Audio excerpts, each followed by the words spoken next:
परमात्मा के बारे में कोई कुछ क्यों नहीं बता पाता है कि परमात्मा क्या है। परमात्मा के बारे में अगर किसी से कुछ भी पूछा जाए तो कोई बता नहीं पाता, परमात्मा के बारे में कुछ भी नहीं बता पाता। तो ऐसा क्यों है कि परमात्मा के बारे में कोई कुछ भी नहीं बता पाता है, और अगर किसी और के चीज़ के बारे में पूछा जाए तो बहुतेरी चीज़ें बताया जा सकती है। अगर कोई पूछे कि चाँद के बारे में बताओ, तो चाँद के बारे में भी दुनिया जो है बट बतेरी सारी जानकारी इकट्ठा करके बता देगी।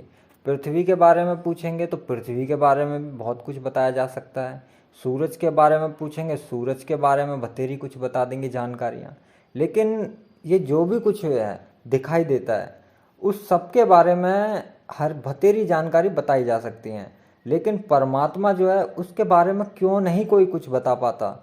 तो देखो, परमात्मा जो है, पहले देखो समझने की कोशिश करना इस बात को कि जो मानव होता है, एक मानव जो है जो भी काम करता है वो अपनी बुद्धि से करता है, अपने दिमाग से करता है, अपने मन से करता है, सोच समझ के विचार करके ही उस काम को करता है।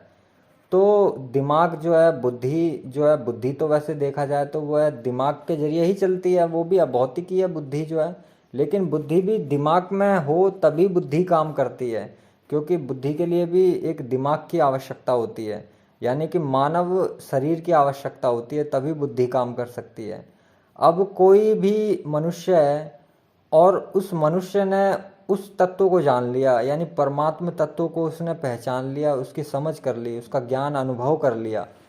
तो देखो, ये जो बुद्धि है, ये बुद्धि केवल तत्वों के बारे में ही जानकारी दे सकती है। जो भी कुछ तत्व दिखाई देता है ना, उसके बारे में यह बुद्धि जानकारी दे सकती है।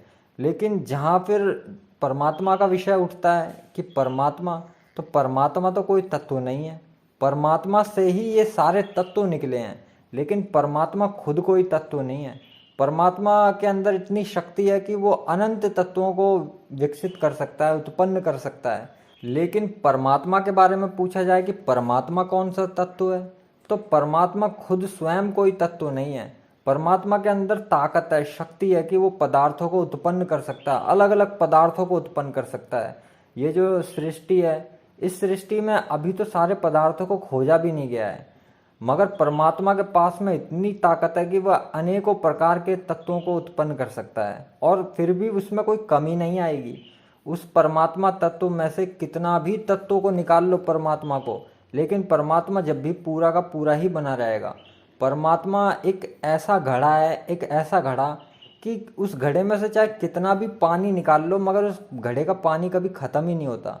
और उस घड़े के अंदर चाहे तुम पूरा का पूरा समुंदर भी उड़ेल दोगे, तब भी वो घड़ा नहीं भरेगा। तो परमात्मा एक ऐसा है कि ना तो उसमें कुछ घटता है और ना ही कभी कुछ बढ़ता है। तो अब हम उस बात के बारे में जानते हैं कि परमात्मा के बारे में कोई कुछ बता क्यों नहीं पाता जानकारी।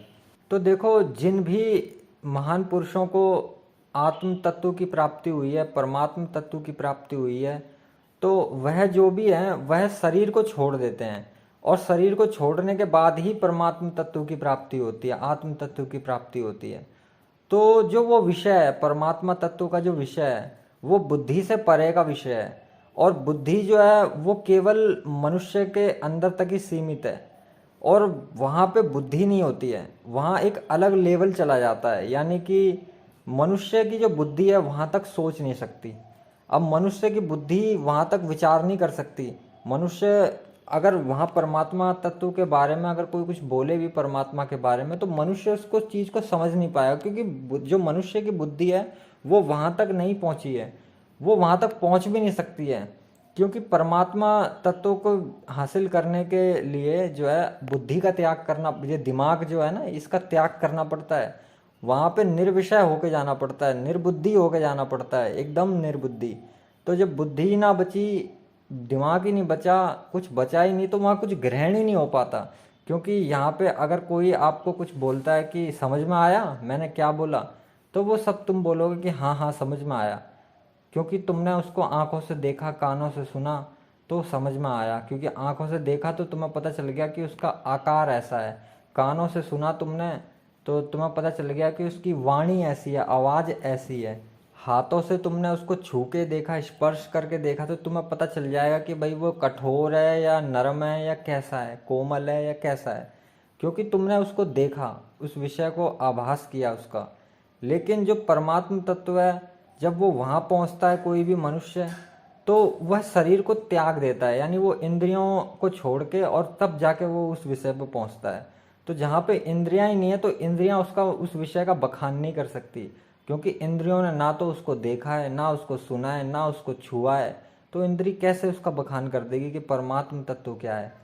और फिर दूसरी बात ये भी है कि देखो, वहाँ पे बुद्धि नीचे रह जाती है, बहुत ही नीचे।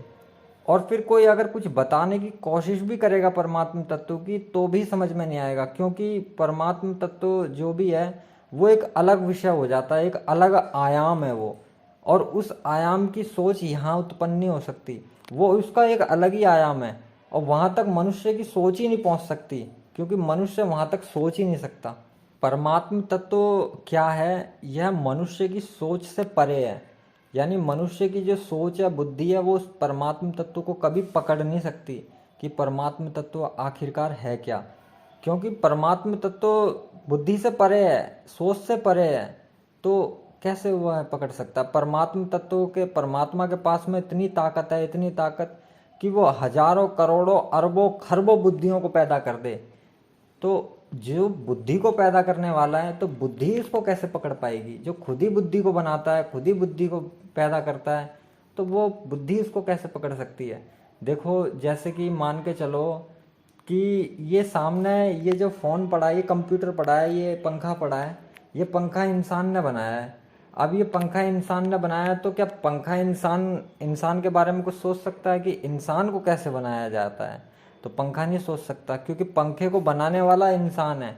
तो इंसान जब पंखे को बनाता है, तो पंखा इंसान के बारे में कैसे सोच सकता है? तो ऐसा ही है कि परमात्मा के लिए हम ऐसे ही हैं कि परमात्मा जो भी है, उसने हमें बनाया है। तो जिसने हमें बनाया, तो हम कैसे उसके बारे में पता कर सकते हैं कि वो कौन है?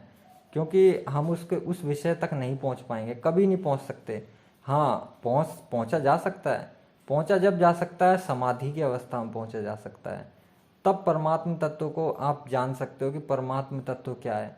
लेकिन तुम जान तो जाओगे, लेकिन फिर वापस शरीर में आने के बाद में किसी को बताने चाहोगे कि परमात्म तत्व क्या है, तो बता नहीं पाओगे। क्योंकि इस सृष्टि में आने के बाद में इंद्रियों के द्वारा काम किया जाता है। इंद्रियों के द्वारा ही तुम इस सृष्टि से जुड़ सकते हो। आंखों के द्वारा तुम रास्ता देख के चलते हो कि कहीं पत्थर ना पड़ा हो, ठोकर ना खा जाऊं मैं, तो आप अपने रास्ता सही से चलते हो। अगर कहीं पत्थर भी पड़ा होता है, तो उसको लांघ के जाते हो आप, या रास्ता बदल के चले जाते हो। अगर कहीं रास्ते में कीचड़ हो रही हो, तो रास्ता बदल लेते हो आप। और अगर कहीं से सांप की तुम्हें फुंकार सुनाई देती है, तो तुम तुरंत डर के मारे वहाँ से जल्दी जल्दी निकल जाते हो, कभी सांप ना काट ले, है ना। या कोई जंगली जानवर की अगर आवाज़ आती है, तो जल्दी जल्दी निकल जाते हो तुम कि भाई कभी वो हमला ना कर दे हमारे ऊपर। तो इस सृष्टि में जो भी कोई पैदा हो जाता है, तो वह इंद्रियों के द्वारा ही इस सृष्टि से जुड़ सकता है। लेकिन जिस तत्व की हम बात कर रहे हैं, परमात्म तत्व की, वह इंद्रियों से परे का विषय है। तो वहाँ पे जिस जिस चीज़ को इंद्रिय ने देखा ही नहीं है, इंद्रिय ने महसूस ही नहीं किया, तो इंद्रियां उस तत्व का बखान नहीं कर सकती। और बुद्धि ने जिसको समझा ही नहीं है, तो वो कैसे किसी को समझा सकती है कि परमात्म तत्व क्या है? वह बुद्धि से परे हो जाता है। बुद्धि वहाँ तक की समझ ही नहीं सकती बुद्धि उसको। क्योंकि मनुष्य की सोच जहाँ तक जा सकती है, वह ब्रह्मांड में कहीं भी जा सकती है, किसी भी कोने में घूम सकती है। लेकिन हम बात कर रहे हैं परमात्म तत्व की, जिसके अंदर अनंत ब्रह्मांड समाये हुए हैं, जिसने अनंत ब्रह्मांडों को उत्पन्न किया है।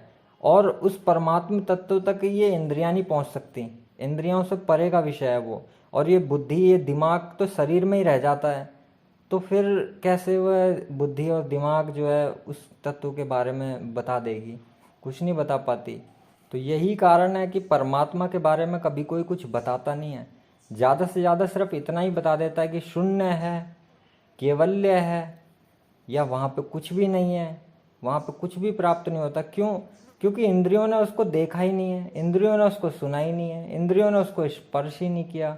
तो इंद्रियों के लिए वो खाली स्थान हो चुका है। इसलिए जब इंद्रियां जब उसका बखान करती हैं, तो वो खाली स्थान ही बखान कर देती हैं कि वह खाली स्थान है, वहाँ शून्य ही शून्य है। क्योंकि इंद्रियों ने उसको कुछ भी नहीं देखा, ना महसूस किया, तो इंद्रियां इसलिए उसको शून्य ही बता देती हैं।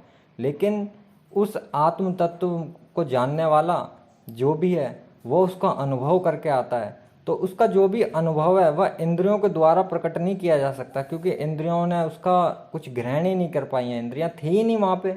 अब सोचो कि आप कहीं बैठे हो, एक इस कमरे में आप बैठे हो और मैं कहीं बाहर चला जाऊं और बाहर जाके मैं वहाँ खड़ा हो जाऊं और वहाँ से मैं आपको कुछ बोलूं, तो आपने जब सुना ही नहीं तो आपको क्या पता मैंने क्या बोला। तो ऐसा ही है कि इंद्रियां तो यहीं छूट गई और आप चले गए कहीं और।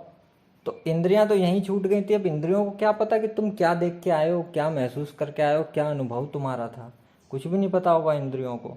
तो ये शरीर जो है ये तो नाशवान है, ये शरीर तो नष्ट हो जाता है। और परमात्म तत्व को यह शरीर को त्याग करके ही पहचाना जाता है। समाधि की अवस्था में शरीर को जो भी है शरीर के बंधन से मुक्त होने के बाद ही परमात्मा को पहचाना जाता है। लेकिन लोगों ने समझ रखा है कि हम क्या हैं, हम तो ये शरीर ही हैं। तो जो ये सोचता है कि हम यह शरीर ही हैं तो वह शरीर के बंधन में ही फंसा रहता है और परमात्मा को कभी पहचान नहीं पाता कि परमात्मा क्या है। वह सिर्फ शरीर को ही पहचानता है। तो बस जो शरीर को ही पहचानते हैं वो शरीर में ही फंसे रहते हैं। लेकिन जो जानता है कि परमात्मा है तो वही परमात्मा तत्व को हासिल करता है, वही परमात्मा का अनुभव कर पाता है। ओम नमः शिवाय।